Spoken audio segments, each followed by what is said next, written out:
1889 Liberty Head nickel. About 15.8 million coins made this year in Philadelphia. A fairly available coin compared to some of the other 1880s dates. About 2,000 certified in mint state, most of them below the gem mint state 65 level.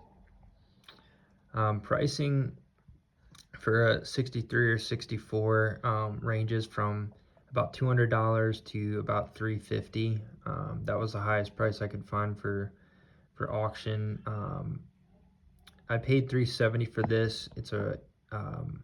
It was off eBay, and it's a really high quality coin that I very happy to have.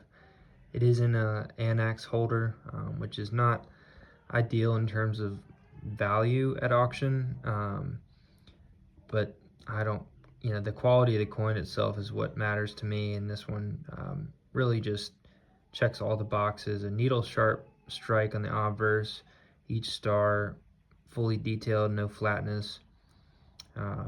There's a few little marks. You see a mark there on her, kind of the bottom part of her cheek, and then a small one, below the bust area, the neck, and one just below the eye, kind of. It's hard to see it on here, but is probably what kept it from a 65 grade. There's also one more noticeable mark to the right side of the V there. This holder is pretty scratched up too. And this is a coin that, when you're trying to get a good deal on something for your collection, you pay for quality that and maybe other people aren't as aware of. So even though this is on the high end in terms of pricing, there's an eBay premium there with the seller having fees, and I understand that. So I probably could have waited for another 62 or 63 to come up. This coin just really has a lot of eye appeal. I previously had another 1889 that had a streaky planchet, just some of the metal flow. Poor planchet quality, and I did sell that one, and have just been on the lookout for a really good quality coin. In 1889, so Benjamin Harrison was president. He was the grandson of William Henry Harrison, who I think was the election of 1840.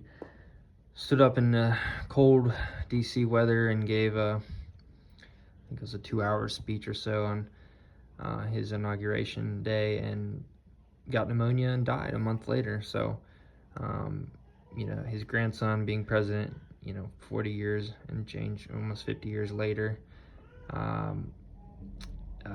The U.S. is really coming into a period of just continued industrial and manufacturing transformation.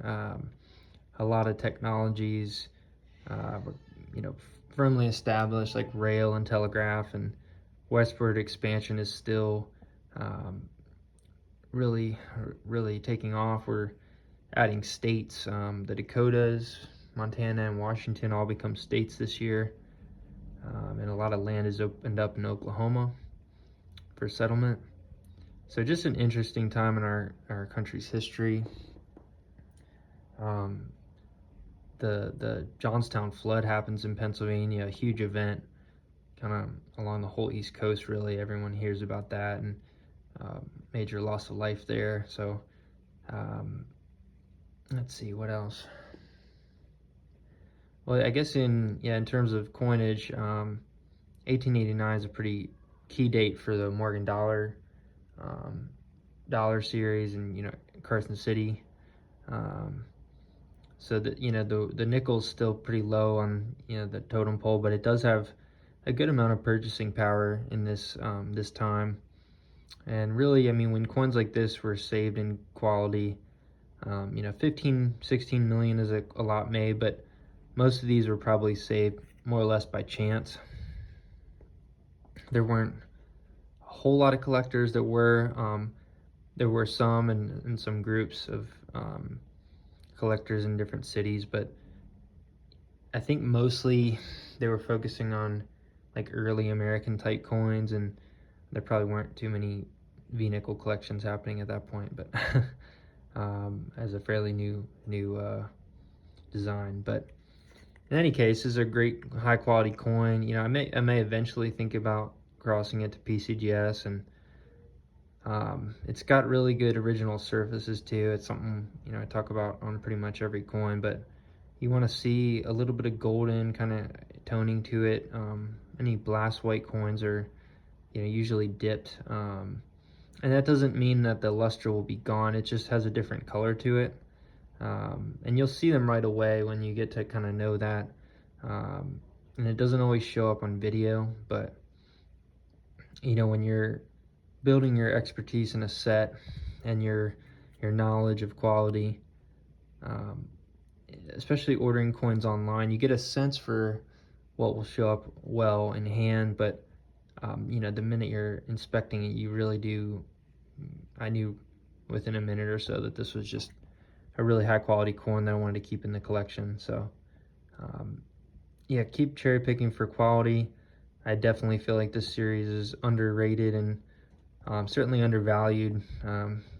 Just not as, maybe not as glamorous, but yeah, a really nice quality V nickel. Hard to beat, and there are definitely a lot out there, and some deals to be had.